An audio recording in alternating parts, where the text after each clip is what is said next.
I know you guys can't remember, I doubt it, but there's a lot of other people remember what it was like to have a TV that was powered by tubes. Do you remember that? Do you remember when organs were powered by tubes? Do you remember that? And one tube would go out and the organ would go down, and Hammond had a lock on all the tubes in the world, I think. Do you remember that? When I was a kid, I remember you turn on the TV and then you kind of peek behind it to watch the tube start to glow, because you know when they got bright, the picture was going to come on. And when the picture came on, you got to tune in to one of three. Count it, 1, 2, 3 networks. Wow. And then transistors happened. Do you remember transistors? It was like a rocket ship compared to tubes. And now they have plasmas, they have flat screens. I have a smart TV that I am convinced has a much higher IQ than I will ever have, because I bump things all the time and it does things I do not understand.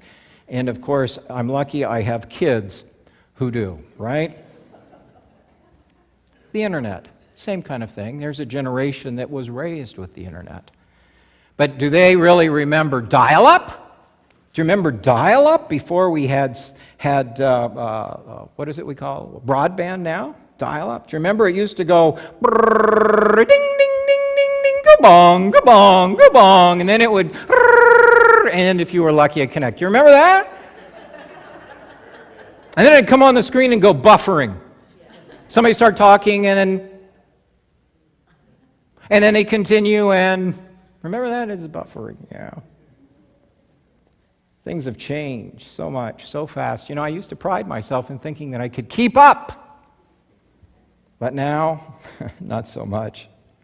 I just can't give up. Because all of this change, all of these experiences we have around us, though they are overwhelming, they are integral to our life. They're integral to our life, and we know that we have to understand them somehow to figure out what's going on. And it's not wrong. I mean, you know, what we can do when we get exhausted by this is we say it's all wrong, and the good old days were what we need to go back to. What we forget is, you know, when we say the good old days, that's kind of inhibitive thinking, and the good old days are today for a different generation. You know, they're going to look back at these and say, these are the good old days.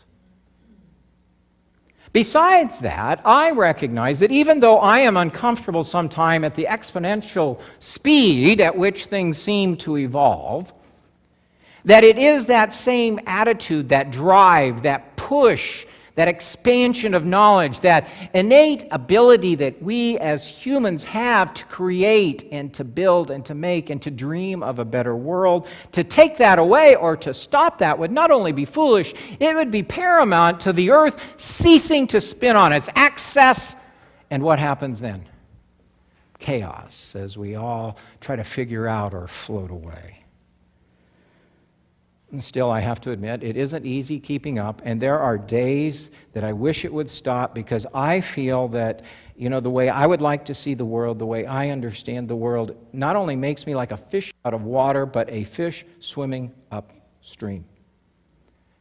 At home, at work, at play, and even in the church. You know, a church is harder to do today than it was years ago. Our role in society, our place in people's lives is not as distinct, it is not as clear as things have changed. You know, there's more competition for people's commitment. There are more demands upon their time, but people's resources are spread wider and thinner. And so we as a church try to respond and react. We try to keep up. We try to keep up by modernizing worship, introducing technology where we think it is appropriate, and expanding our reach by broadcasting our service. So when they are out there doing whatever they are doing, they can still pick up that smartphone and tune in. But you know what? Just about the time we as a church, as clergy, think we got it figured out, It all starts over again. Oh God, how do we sing your song in such a foreign land? Do you ever feel that way? How do we sing your song in these times and this culture? You see, foreign, as used in our text by the psalmist, referred to Babylon. It referred to a specific land and place that you could locate on the map. A location that they said, when they're saying, how do we sing your song in a foreign land? How do we sing your song in a world that doesn't feel like home anymore? But for us, this exile, because I do think that people of faith are in a time of exile. For us, as people of God, or seeking to be people of God in exile, this Babylon is much closer to home. It is not a literal place somewhere. It is a spiritual here and now. The challenge being, as it was for them in times past and for us, is to figure out in the midst of this, because we know we can't stop it and we know we can't alter it. The question is, how do we not only survive but thrive? What is it that we as people of faith or seekers of faith are called to do? We really do have to ask, how do we sing God's song in a society that often feels like a foreign land? Now I want to share with you something curious, that if you're a student of history, what you do discover is that it's odd to me, but these people that were carried into exile, eventually Babylon falls and they're given the opportunity to go back to Israel, to go back home. What's interesting is the majority of them did not. The majority of them stayed in Babylon. They had rediscovered who they are. They had recreated community. They had found life not only to be good, but in many ways to be better. You see, what they needed to change was not the world around them, but how they thought about it, how they welcomed it, how they lived and found their stability, their plumb line within it. You see, they determined that maybe they couldn't go home and rebuild their temple, but they could continue building their lives. That just because a building was gone, just because a way of thinking had dissipated, doesn't mean our lives end. It doesn't mean our lives end. It just means that faith has to kick in and trust has to start to push us, that we discover that God will lead us into new directions and the building of new communities. That's really what saved them. When you have disparate people go into a foreign land, what people want, the conquerors want, is for you to live in isolation. You see, that's the demon of our age, that we become more and more isolated by these technologies, that we become more isolated by our lifestyles. And to counter that, what the Jewish people did, and Jewish people have done throughout the ages, is to go back and rebuild community. And as they rebuilt their communities, they rediscovered their God. It's fascinating. They rediscovered their God. Remember at the beginning when I said that Israel believed that God lived in Jerusalem and you could only worship God in the temple at Jerusalem? Remember when I said that? One of the great theological themes that we take for granted came out of the exile. That when the temple was destroyed and the Ark of the Covenant disappeared and their holy city in rubble, they came up with this notion that maybe God isn't limited to just one place. Maybe God isn't limited to just one people. Maybe God is the God of all people and all places. And maybe this God can be worshiped everywhere. We take for granted the idea of a universal God. But it was in exile, as they began to rethink in their communities and rebuild their faith, that this great tenet of the faith emerged. And in that, they found hope. It's not unlike the early stages of the Christian church. The Christian church, as you had all these little disparate groups and a variety and diversity of people, what they found in the midst of that was that no matter where they had come from, no matter where their lineage or their ethnicity, had originated, that somehow in this new place they found community and relationship. And the God that they had worshipped in the homeland was not as significant as this God that ruled over all. You see, and given that, therein, even in a counterculture like Rome, the seeds of faith grew because they were nurtured by this one thing that no matter what changes, everybody always needs. Do you know what that is? It's hope. It's hope. It's hope.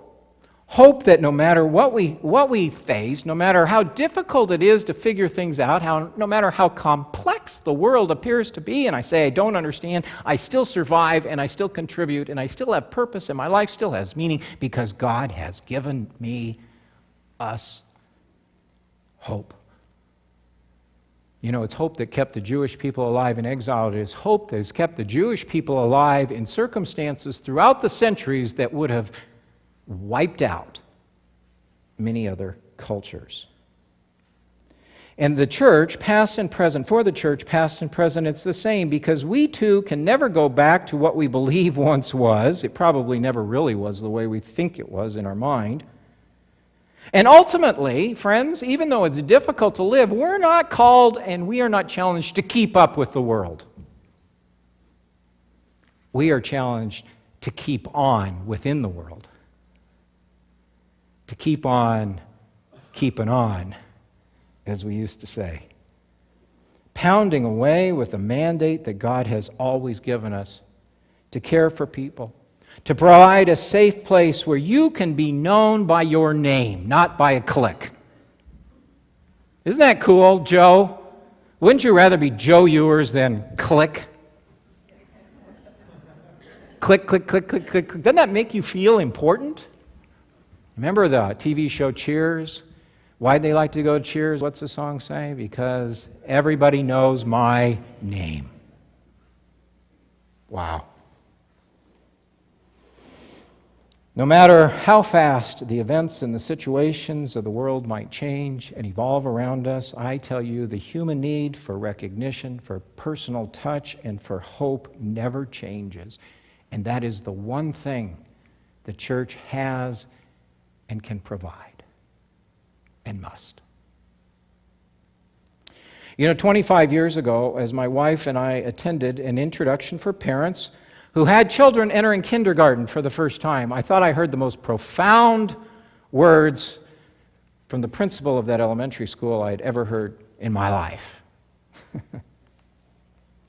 He said, "Our job as educators is to prepare your children for a job that does not yet exist." Did you buy that? Yeah, I bought that. I bought that. And yet 25 years, 30 years later, you know what? My son is a narcotics detective. My daughter will be a psychologist. My youngest is in sales and marketing. Are those new jobs? Now, I'm not saying there aren't new things out there. I don't want to say that. But what I'm saying is the world has not changed as radically always as we think or imagine, especially at its most atomic level, which is that people are still people and people still need certain things and people will always need what God offers us and what the church has to give, and that is relationships, love, care, and hope. Hope. Do you hear me? Sometimes we just get caught up and distracted by all the other noise, which is what it is. It is noise. You know? Noise. Steve Covey, in his book, what is it called? I think it was called Keeping First Things First. You know, he was a consultant. He's deceased now, is he not? Yeah. He was a big speaker among corporations. He said most people spend their entire lives climbing the ladder.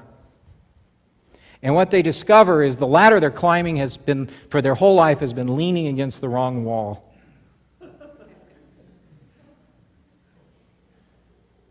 And we in the church can get caught up in the same thing. The people of Israel got caught up in the same thing, that God can only worship here, God can only be understood this way, and to be a part of the covenant, you have to look, think, and act like we do. And in different times, in a changing world, that kind of thinking often doesn't work. But what does work are the gifts that are eternal. Personal touch, relationships, care, love, and hope. So the question remaining is not how, but what. Not how, but what. What song are we singing in the land in which we find ourselves, in the times in which we live? And are we singing the song God has given us confidently, boldly, and loudly? Are we singing God's song, which is always the song of hope?